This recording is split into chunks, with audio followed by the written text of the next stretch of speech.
और PM news network में दोस्तों आपका स्वागत है। मैं हूं आपके साथ राशि जहीर। चीन के बारे में पूरी दुनिया बात करती है कि चाहो या ना चाहो वो आपके घरों में, आपके देशों में, आपकी मार्केट्स में घुस चुका है।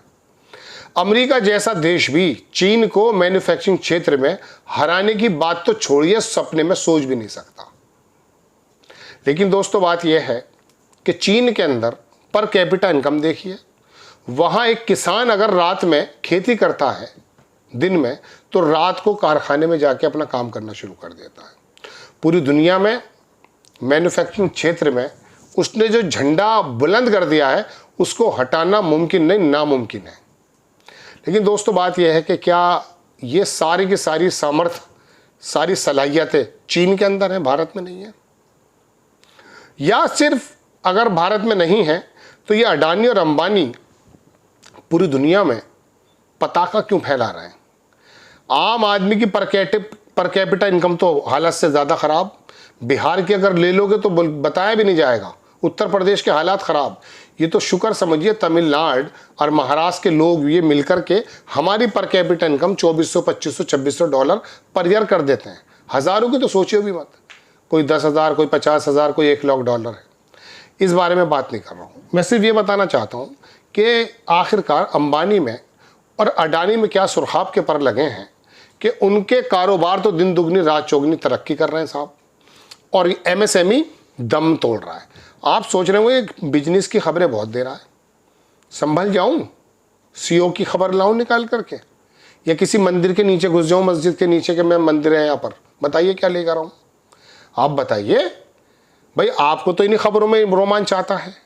इमरान मसूद ने क्या कह दिया है, नरसिंगा नानन जो है वो गाजियाबाद का, उसने क्या बोल दिया है, किसके पेच टाइट हो गए हैं। रात दिन गोदी मीडिया पे यही तो देख रहे हैं। चलिए खबर दिखाता हूँ, बड़ी इंपॉर्टेंट आपको। लेकिन उससे पहले एक अखबार के रिपोर्टर हैं बहुत शानदार, उन्होंने लिखा कि रगों में सिंदूर बहे या व्यापार, मुझे कोई फर्क नहीं पड़ता। देखिए दोनों चीज़ों पे आप समझिए, ये लाइन ये समझ लीजिए कि रगों में सिंदूर, अभी पता चला होगा आपको, मेरी रगों में सिंदूर दौड़ रहा है। अभी मोदी जी भी कह रहे थे ना, थोड़े दिनों पहले कह रहे थे कि मैं गुजरात से हूँ, मेरी रगों के अंदर वाणिज्य पैसा घूम रहा है। पता नहीं इनके खून में सिंदूर कब बन जाता है, पैसा कब बन जाता। अगली लाइन जो इन्होंने कही, मुझे कोई फर्क नहीं पड़ता। फर्क है अल्फाज। फर्क क्यों कहा? वो जो एक मोटा सा लड़का आता ना, छोटे से कद का, 12-15 साल का, जिसे भगवान मानने लगे थे, मुझे फर्क नहीं पड़ता, इस तरह से कह रहा था ना वो, उसे ही उसके पैरों में गिर गए थे बड़े बड़े बिजनेसमैन। ये है हमारी भारत की एक विडंबना कि इसी लाइन में ख़त्म हो जाती है कि आपके प्रधानमंत्री कभी सिंदूर बता देते हैं अपनी रगों में, कभी व्यापार बता देते हैं, और फर्क का तो मामला आपको मैं बता ही चुका हूँ। लेकिन आगे लिखा उन्होंने कि लेकिन भारत की आर्थिक बदहाली से फर्क पड़ता है। हर एक लैंग्वेज में ना एक जो है एक तंज है। इकोनॉमिक्स टाइम्स ने आज छापा कि 96% विदेशी निवेशक अपनी बोरी बिस्तर लपेटकर निकल चुके हैं। मैं आपको एक ग्राफ भी दिखाऊंगा, वो यूं जा रहा है ग्राफ।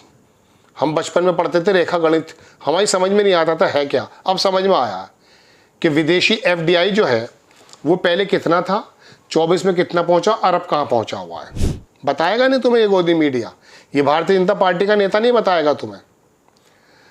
तो जनाबे मन क्या हुआ, 96% विदेशी निवेशक अपनी बोरी बिस्तर लेकर निकल चुके हैं। भारत के बाजार में विदेशी निवेश सिर्फ 353 मिलियन का रह गया है। ये कोई नहीं जानता कि ये पैसा भी कब तक रहेगा। ये 353 मिलियन याद रखिएगा, इसका मैं ग्राफ दिखाने वाला हूँ दूसरे अखबार से। कभी विदेशी निवेश जीडीपी का, हमारी टोटल जीडीपी का जो विदेशी निवेश कभी किसी ज़माने में 2.5% हुआ करता था, अब 1 से भी कम है। माहौल जब निकालोगे, तलवारें खींच के जो है बाकायदा सड़कों के अंदर यात्राएं निकालोगे, तो बिजनेसमैन कहेगा ये है कौन? बताइए। चीन के अलावा पूरी दुनिया में नज़र डालिए आप, जहां कारोबार करने के मौके हैं, एटमॉस्फेयर है, बंद कर दिया मुल्ला को उसने वहां पे उसके अंदर जाके, और कोई यात्रा निकाल नहीं सकता, थप्पड़ लगेंगे पीछे से। आगे देख लीजिए जनाब मन, सिंदूर की बात करें तो कल मुकेश अंबानी ने जर्मनी की रेनमेटाल एजी के साथ गोला बारूद का समझौता किया है। यह खबर मैं पिछली एपिसोड में आपको जोड़ के बताना चाहता था, लेकिन चूंकि वो 8 मिनट हो गए थे इसलिए मुझे लगा अलग से बनानी चाहिए। क्या हुआ है साहब, अंबानी ने, मुकेश अंबानी, एक इसका भाई को तो दिया था वो राफेल का सौदा कि इसके जो है ना पेच वेच आप कस दिया कीजिएगा। उसने ज़िंदगी में साइकिल के पेच नहीं कसे, और हमारी जो हेल थी एरोनॉटिकल्स जो वो है उसको हटा करके अनिल अंबानी के अंदर सुरखाब के पल लग रहे थे। हवाई जहाज तो क्या एक साइकिल भी बनाई है उसके अब्बा ने, बताइए आप हमें। बहरहाल तो बात ये, अब ये उसके बड़े भाई का जिक्र है कि मुकेश अंबानी ने जर्मनी की रेनमेटाल एजी के साथ गोला बारूद का समझौता किया है। राजनाथ के रक्षा मंत्रालय ने इस कंपनी को भ्रष्टाचार के लिए बैन किया हुआ है, यानी ये देशद्रोही कंपनी है। देखिए कितनी अजीब बात है, लेकिन अंबानी तो कानून से ऊपर है। देशद्रोह का ऊपर आरोप उस पर लग ही नहीं सकता जब तक बाप जी कुर्सी पर हैं। फिर भारत में पैसा किसे लगाना, एफडीआई तोड़ जाना है। अब देखें वो खबर, ये देखिए खबर है जनाब, कौन से अखबार की खबर है, शायद इंडियन एक्सप्रेस है। लिखता यह है कि Reliance defence types up, Reliance ने जो डिफेंस के साथ टाई अप्स किया है, रीमेंटल एजी फॉर प्रोडक्शन ऑफ एम्यूनिशन। खबर कब की है, 22 मई की। आप तक पहुंची थी, ये परसों की खबर है, पहुंची थी? नहीं पहुंची। सुधांशु और वो संबित पात्रा बैठ के बातें कर रहे हैं, मेजर गौरव वारिया बाद झूठ गाली गलौज कर रहा है। नीचे अखबार लिखता है दोस्तों कि Reliance Infrastructure Limited promoted Reliance Defence Limited based, ये बताया गया है डीजल डॉर्फ, ये एक्चुअली जर्मन लैंग्वेज में लिखा हुआ है, Dusseldorf based Rheinmetall AG have agreed. वही बात है जो मैंने आपको बताई कि कर चुके हैं एम्यूनिशन का। अब नीचे निकाल कर लाया ये पत्रकार बंदा रक्षा मंत्रालय का वो फर्रा जिससे आपको पता चलना चाहिए। भारत सरकार, गवर्नमेंट ऑफ इंडिया, रक्षा मंत्रालय, रक्षा विभाग, रक्षा सतर्कता, डी विजिलेंस, उसका ये पर्चा है जनाब 1/1/2025 का, जनवरी का। इसमें लिखा यह है कि डिटेल्स फर्म्स, उन फर्मों की डिटेल जिसको बार्ड कर दिया गया, on hold, suspended from doing business, ये पूरी की पूरी बात लिखी इन्होंने। अब नीचे उन कंपनीज का नाम है। 5वें नंबर पे आप जाएंगे, रेनमेटल एयर डिफेंस ज्यूरिक, ये जर्मनी की कंपनी है। इसके साथ की बात है, मगर ये खबरें तो बड़ी बोरिंग होती हैं। आपको तो कुछ मसाला चाहिए, मसाला कहाँ से लाऊं बताइए। खबर यह है दोस्तों कि ये 2-4 लोग बड़ा बिजनेस कर रहे हैं। एमएसएमई के हालात ख़राब हैं। चीन के अंदर पर कैपिटा इनकम, वहाँ के आदमी मजबूत हो रहे हैं, यहाँ सिर्फ चंद बिजनेसमैन मजबूत हो रहे हैं। अभी वो सऊदी अरब आए थे ट्रम्प साहब, तो अंबानी पहुँचे थे वहाँ। रशिया के अंदर जब विक्ट्री डे मनाया जाता तो वो चीन के शी जिनपिंग को बुलाता है, हमारे प्रधानमंत्री जी को 2nd नंबर पर रखता है। मना कर दिया था, खैर राजनाथ भी नहीं गए। लेकिन मैं कहना ये चाहता हूँ दोस्तों कि ये कारोबारी लोग, अभी आईपीएल चल रहा था पिछले दिनों, इतनी ईजिली आईपीएल के लिए जो है एनओसीज मिलती हैं हर एक देश से, हर एक शहर से, पता नहीं चलता। यहाँ सिर्फ और सिर्फ एक छज्जा निकालने की बात आ जाए मकान के, विकास प्राधिकरण के चक्कर लगाते लगाते मर जाओगे। इनके बड़े बड़े आयोजन, जो सट्टा चल रहा है जिसमें चोरी चकारियां और बेरोजगारी का मामला चल रहा है, पता ही नहीं चलता।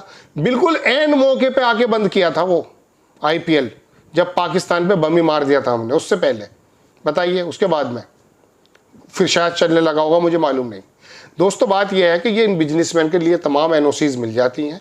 ये जर्मन ज्यूरिक की एक किसी ऐसी फर्म से काम करे जिसे रक्षा मंत्रालय बाकायदा बार्ड कर देता है, या कुछ और, पता नहीं चल पाता। लेकिन लड़ाइयाँ, अभी आ जाओ जरा सी कोई बात। आरएसएस के ऐसे ऐसे टूल्स देश के शहरों के अंदर, गलियों के अंदर बैठे हुए हैं जो छोटे छोटे झगड़ों को इस प्रकार का बड़ा बनाते हैं। अरे मंदिर पे हमला कर दिया, अरे आरएसएस के आदमी हम, अरे हम देशभक्त हैं, अरे पाकिस्तान परस्त हैं, इसने जिसने ट्वीट कर दिया है इसे जेल डाल दो, इस प्रोफेसर ने महिलाओं के बारे में लिख दिया इसे जेल डाल दो। इसी काम में रह गए हो ना, इसी काम में रह गए सारा। वो वीरपाल, वो समरपाल जो पुलिस में बैठा, वो भी यही काम कर रहा है बेचारा। कचहरी के अंदर जो बाबू बैठा है वो भी यही काम कर रहा है। जजेस भी वही काम कर रहे हैं। फिर जजेस कहते हैं मैं तो पहले से आरएसएस का आदमी था। ये है वो चीन में, मैंने जो चीन से जोड़ा है ना शुरुआत में, वो इसी वजह से जोड़ा, क्योंकि वो ये काम नहीं कर रहे। वहाँ भ्रष्टाचार पे ही सबसे पहले उंगली वो लगाई गई थी। यहाँ क्या हो रहा है, जो जितना सबसे बड़ा भ्रष्टाचारी उतना ही बड़ा वो कर्मचारी बना बैठ। अभी एक IAS की मैंने सुनी थी खबर, कई 100 करोड़ रुपए का मसला है साहब। ये आसान लैंग्वेज में, दरअसल दोस्तों इसलिए खबर बता रहा हूँ, बताइए ये पढ़ना मेरे लिए मुश्किल हो गया है जो अंग्रेजी अखबार छापता है, बताइए क्या करें। और ये गोदी मीडिया क्या कर रहा है, ये हंगामे कर रहा है, फला मौलवी ने यूं कह दिया, अरे जेल डाल देना उसे, जिक्र मत कर उसका। आपको खबर कैसी लगी अपनी राय कमेंट्स बॉक्स में जरूर दीजिए, चैनल को सब्सक्राइब कीजिए, शेयर कीजिए। नेक्स्ट टाइम मैं किसी खबर के साथ हाजिर होता हूँ। जय हिंद।